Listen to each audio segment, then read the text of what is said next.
Hey Joe, thanks so much for joining us today. For those watching who aren't familiar with your background, could you just give us a bit of a brief overview of your career to date? I turned 40 last week, James, so it's hard to believe that it's now 2 decades in B2B distribution, e-commerce or logistics. I'm currently the CEO of Smartways. Our mission is time-critical healthcare logistics for patients. And our tagline is logistics for life, because there isn't a single shipment at Smartways that doesn't impact the patient. It could be an organ transplant, it could be orthopedic, hip replacements, knee replacements, or it could be life-saving pharmaceuticals. So to summarise my career, my 20s were corporate, national, logistics, functional roles. Mm-hmm. My 30s, I was lucky to evolve into an executive role, and eventually I've had the privilege of being 2 CEOs. And thinking back to your experience, what was the biggest shift you had to make as a leader when you first entered a PE-backed business? Yeah, private equity-backed business is very different to a listed business. I remember when we first approached Staples US to carve out from our listed parent, our biggest motivator was to get away from next month's result, next quarter's result. I'm a huge fan of the private equity model. What it allows CEOs and businesses to do is to think long-term, to think strategically. You can invest in the business up front, you can deliver real value over time, but you don't have to be distracted by next month's result or next quarter's result. You've got to build a 3 to 5 year plan, have conviction and go after it. And you've led businesses across different industries and operating models, from large-scale B2B distribution to tech-enabled logistics. What have you learned about those skills and approaches that are truly transferable across industries and which are unique to each business? Transferable skills are transferable skills. They often relate to leadership or management. Leading people is the same regardless of the industry or the sector.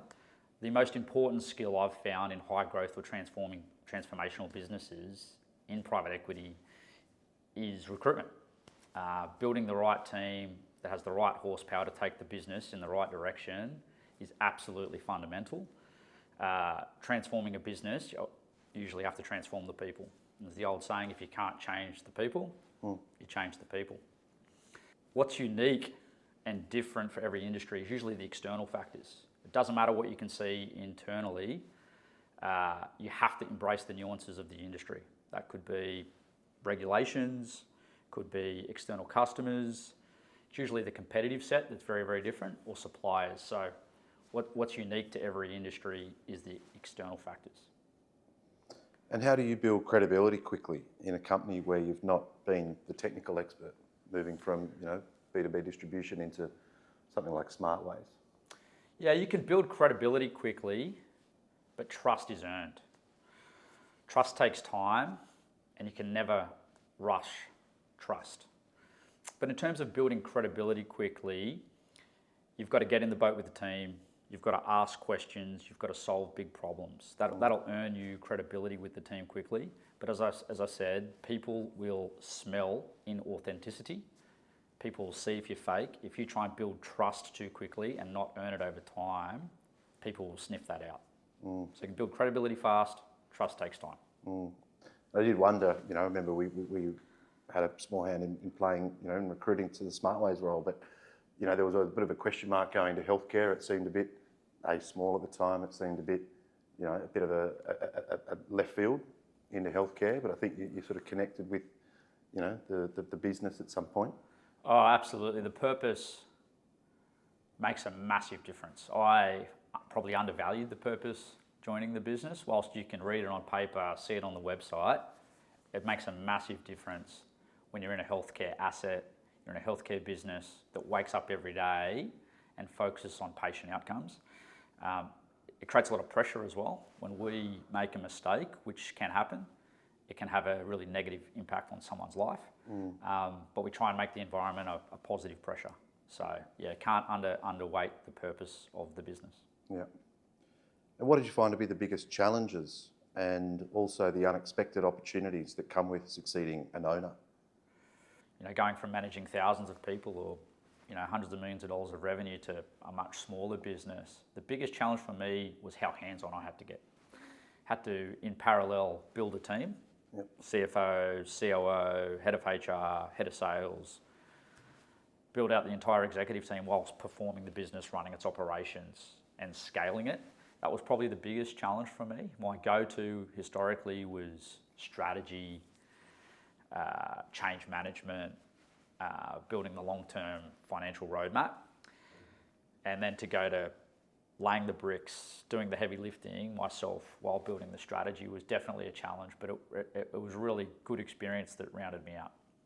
Because I remember before Smartways, you're in that asset with Mercury. That was the one you're referring to, the carve-out over in New Zealand. So it wasn't your first time CEO. Was that a divisional CEO role, or?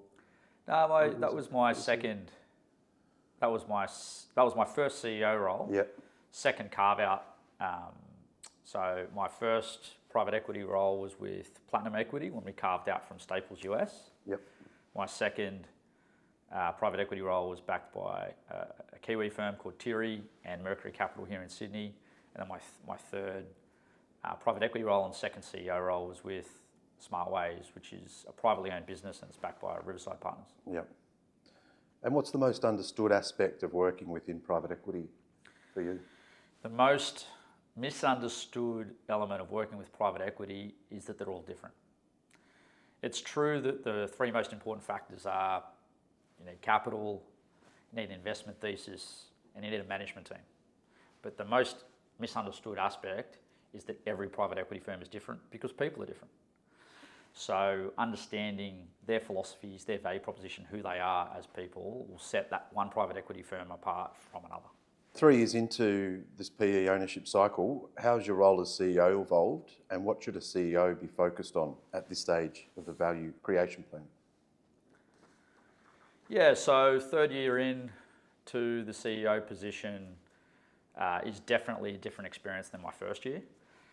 The first year was all about building that platform, processes, the right team to build for scalable capacity.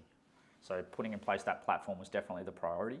The third year is about getting the business ready for its next platform, its next investment thesis, and it's grow, grow, grow. Grow at all costs? Well, not necessarily, but yeah. Not all costs. No. Across your career, what have you learned about assembling a team that can grow at the speed the strategy requires, not just the speed that the organisation is currently operating? Yeah, assembling a team is the most important step in any transformational growth business. The right team is the difference from doing amazing things in an organisation. So most people either subscribe to keeping the team in place and growing them, yep, or bringing in a whole new team. I'm a fan of a combination of. You need values, skills and experience to build a high performing team, but that usually means you need a combination of existing experience, yep, know the business backwards, know the processes, know the systems, but bringing in some additional external horsepower and skills together, they usually build high performance. And when you think about leaders who truly shifted a business's trajectory, what behaviours or traits set them apart? Yeah, the best leaders in transformational growth can be in the business and on the business. It is very easy to find people that are all hands off, all empowerment. Mm-hmm. And also it's quite easy to find people that try and micromanage everything. What's really hard is to find leaders that know how to run an operation and transform an operation in parallel. We call that perform and transform. Mm-hmm. That skill that you're really looking for there is judgment, knowing when to dive in and when not to. Powerful. What's the one piece of advice you'd give your younger self that only experience could have taught you? My younger self, which only experience could taught me? Well, in my 20s, all of my decisions were based on data. I was a data-led leader, and what experience and wisdom gives you is that data is only a piece of the puzzle. It's an important piece of the puzzle, but actually judgment, intuition, gut feeling is really important. And it's often really important because it's what makes up culture within an organisation. So I haven't given away with data-led decisions, but now I just take a combination of judgment and gut and data to make decisions. Probably the biggest experience change I've had. And for executives considering a new CEO role, what advice would you give on evaluating the team and the board and the investor support and the sense of purpose before saying yes?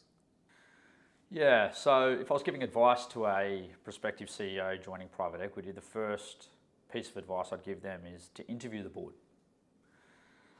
I would speak to other CEOs that have worked with that private equity firm. I would speak to CEOs that have been successful managing businesses, but I'd also speak to CEOs that have worked for assets that haven't gone as well. So you can really find out about a private equity firm if you speak to businesses that have gone well and those that haven't, in the tough times when character is really shown. But I would interview the board. I would interview the private equity firm. I'd interview any of the directors. And in fact, if you don't ask them a bunch of questions to find out who they are and what they stand for, they're probably going to have question marks on you for not doing diligence on them. So that would probably be the biggest piece of advice I'd give prospective CEOs on the board. When it comes to the team, when assessing the team, values first, right? Skills, experience, important, but underpinning all of that is values. I have learned the hard way that if there's not values alignment in that top team, it doesn't matter what experience and skills people have, that division will create rifts throughout the organisation. So inspect people's values first. And even if they don't have the right skills or experience, you can usually, with people with good values, with a lot of experience in a business, you can find the right role for them in the organisation. Are there any particular values that you look for? Does it depend on business to business? Values are consistent regardless of the nature of the industry. Integrity and honesty is my number one value, but team player is really important for that top team, especially if there's cross-functional responsibilities across an executive group. People have to put the company first, their team second, and themselves last. And if everyone does that, it'll shine through the organisation. So as responsibilities scale, and as CEOs often talk about letting go of certain behaviours, what have you had to unlearn deliberately? Joining Smartways, much smaller business when I started. We had sort of 120, 130 people when I started, and in the last 3 years we've grown to sort of 450, 500 people. So when I joined the business, because it was a much smaller asset, I had to get into the business. I previously spent a lot of time in my career thinking about long-term roadmap, strategy, building teams, change management. This really put me on the tools. And I got into the business to make sure we could grow it, move quickly, and scale it fast. However, what surprised me as the business grew and we added hundreds of people in a very short space of time, the business needed me to shift back to building teams, change management, strategy. But I formed habits, actually, and I formed some habits that were required at the time, which is to be in the business, not on the business. It was actually harder than I expected to shift back to be on the business, despite that I'd spent a decade on businesses. You form habits, as I said, and it was actually much more difficult to shift back. But that's been a great journey for me to go from on a business to in a business and then transition back to on a business.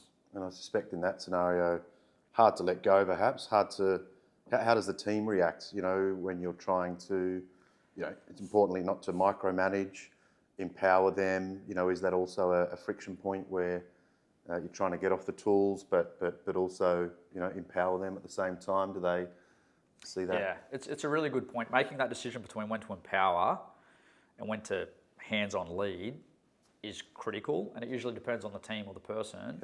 What I find is the most important trick there is to have a conversation. Hey, I'm going to be there to help you. I'm going to be in the boat with you every step of the way. That's code for let's get into this together. But if you don't have the other conversation, which is now you're ready, I'm going to step back and I'm going to empower you, it actually scares people. I've had executives sit me down and go, what's going on? We're not talking every day like we used to. And without that conversation of you've got this, I'm going to let you run, it can worry people. Yeah, so communication's the key. Yeah. And you've worked across complex, high-stakes environments for most of your career. What principles guide your decision-making when there isn't enough time, information, or even certainty? Yeah, before entering a high-stakes environment, it could be COVID-related, could be M&A related, could be industrial relations. I find planning up front your strategy, be it negotiation or how to handle the minutiae, is key. And then when you're in a high pressure situation, I find 9 times out of 10, go back to your playbook. Go back to what plan you drew up before you got in it. That usually is a North Star and guiding light to get you through the adversity. What personal disciplines or routines have helped you stay effective and grounded in high performance? I'm a huge subscriber to the principles of the corporate athlete. It's like 20, 30 year old Harvard Business Review article now, but it speaks a lot about habits and routine. The best performing athletes in the world stick to key habits and routine. And being an executive, a CEO, any manager really is an athlete. One of the biggest things that we don't get though, that athletes get, is rest and training. We're always performing. So making time to have habits and rituals that drive rest and preparation is really key. So putting aside time for planning, absolutely fundamental, but health is key. Yep. Great, Joe. Well, thanks so much for joining us today. Really appreciate your time. Amazing to hear Smartways kicking goals as it has for the last few years, and wish you all the best. Thanks, James. This is not something I do often, but I appreciate the sponsorship from Allura and the invitation here today. Great. Thanks, Joe.